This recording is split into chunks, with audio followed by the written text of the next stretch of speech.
You know, I think I've mentioned this before in a video, but I'm gonna say something here that I think anybody would mostly agree with, and I'm assuming anybody that watches that I link this to will agree with it, and that is, deep down, personally, I don't truly believe, and I'm being honest with you guys, shooting straight with you on this.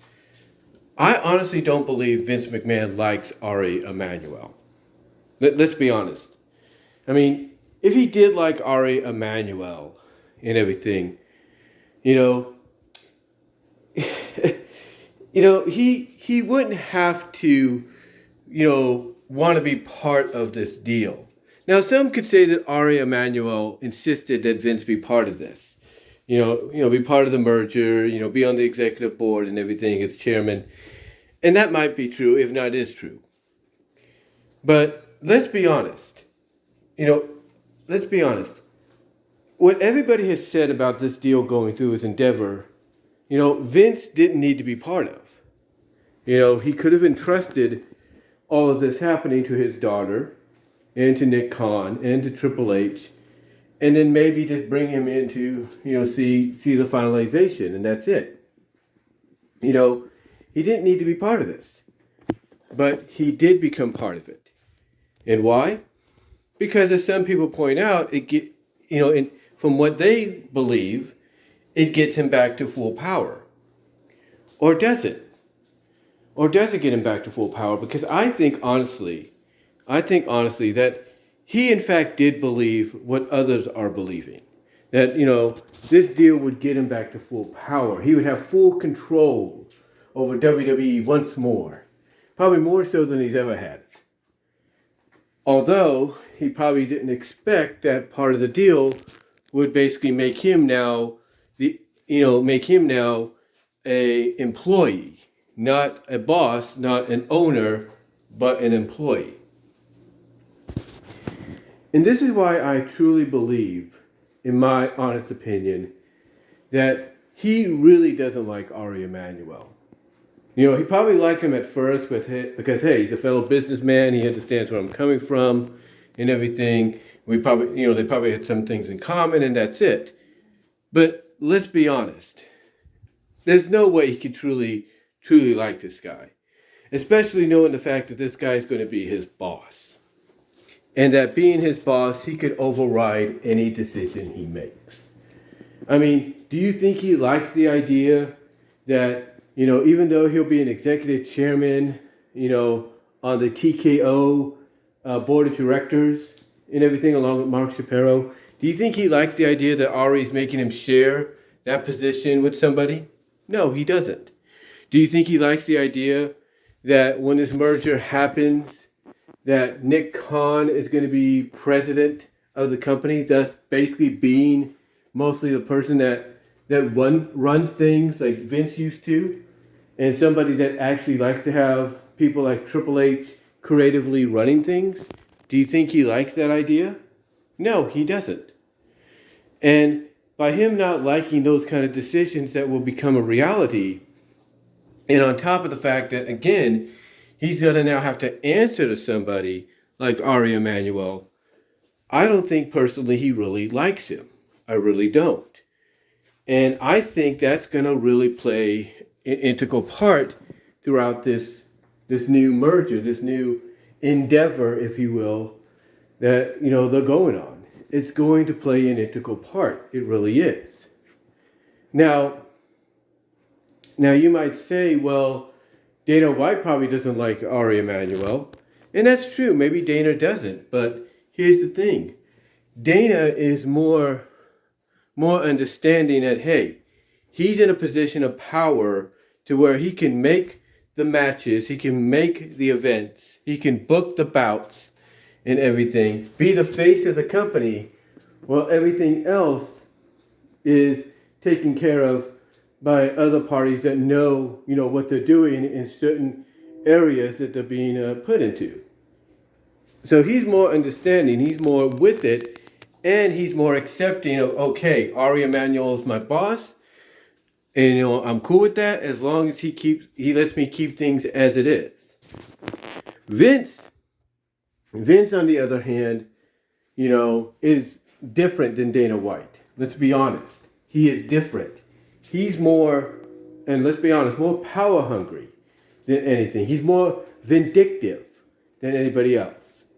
I mean, if I'm going to be truthful with you guys, I'm not going to deny that a lot of the negative changes we saw when he made his return, we can't hide the fact that was him silently, and even Paul Levesque, Triple H, probably has to know this, that was all Vince McMahon basically getting back at him, and getting back at the company, getting back at the talent, getting back at the fans for being happy that he was gone for a period of time because of what was going on, allegation-wise and all that. So you could tell just by what happened at that period that he's a very vindictive, vengeful individual, and he doesn't like basically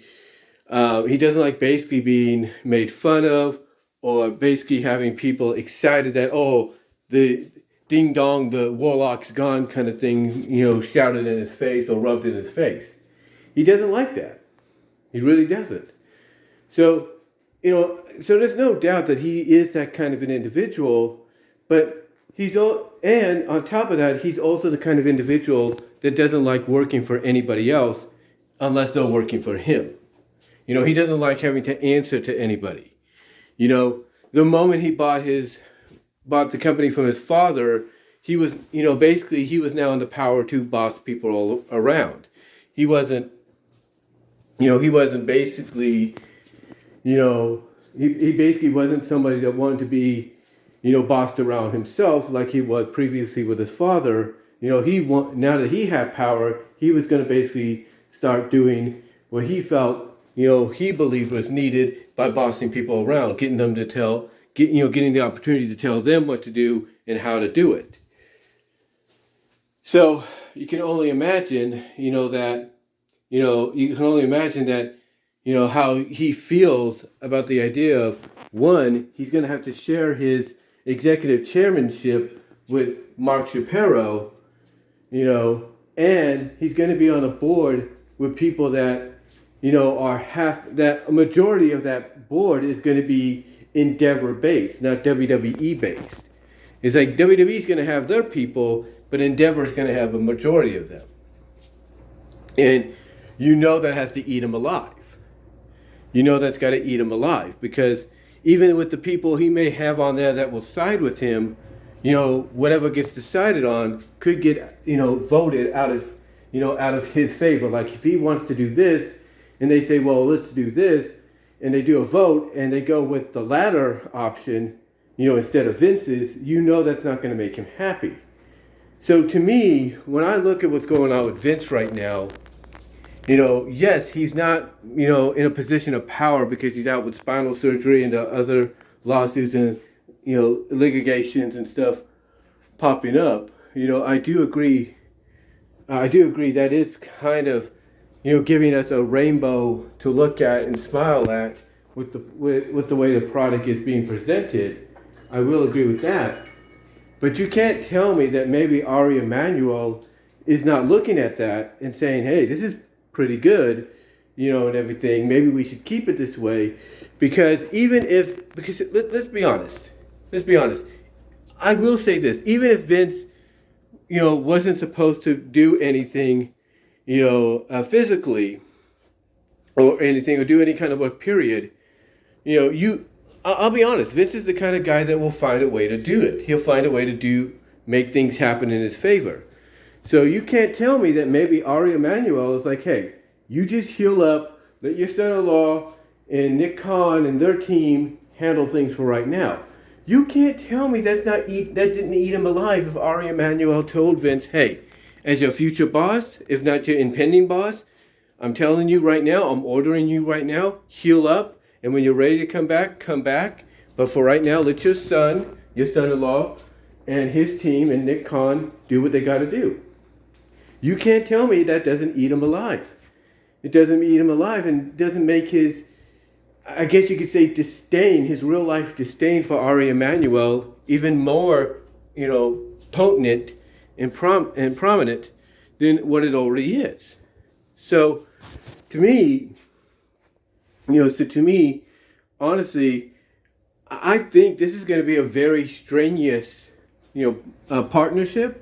It's going to be a very strenuous merger, and mostly it's going to be a very strenuous board of directors making decisions and all that, especially with two executive chairmen, representing two different sides, and one of the sides being represented, Mark Shapiro's side, basically having more voting power because of the majority members they have, more so than WWE.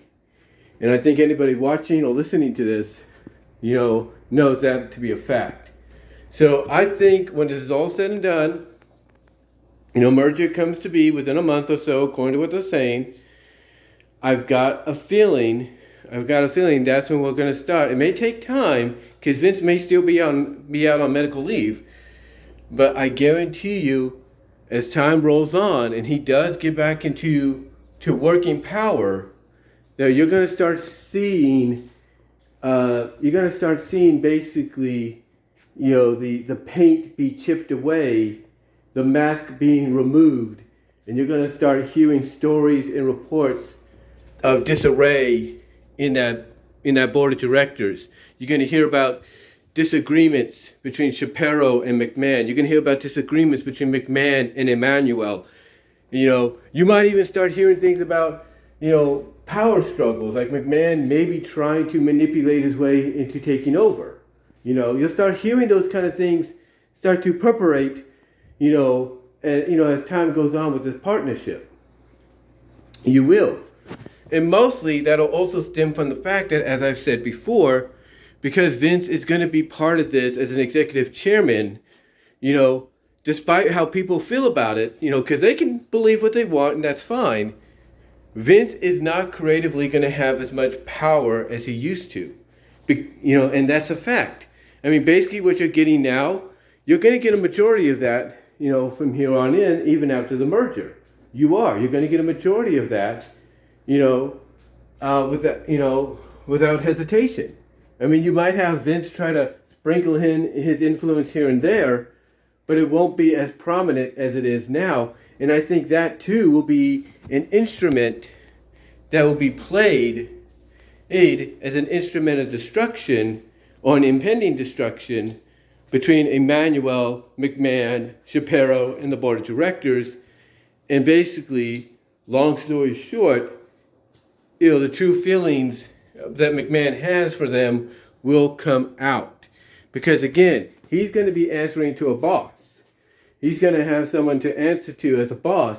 And if this boss says, hey, you're not going to be involved in creative anymore, this is where your main priorities are going to be here at the board, that's not going to sit well with him if he wants to try to dig his way back into creative like some are feeling he's going to try to do.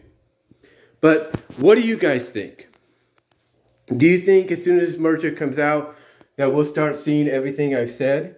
We'll start seeing the disarray, the dissension, the play for power and everything. And do you think, eventually Emanuel and Shapiro and the board are going to see the true colors of McMahon? What are your thoughts? Give me what are your thoughts on that? Let me know down below in the comments as well as in the live chat during the premiere. Like the video. Also, check me out at my BW Roses Discussions podcast, and I'll talk to y'all later.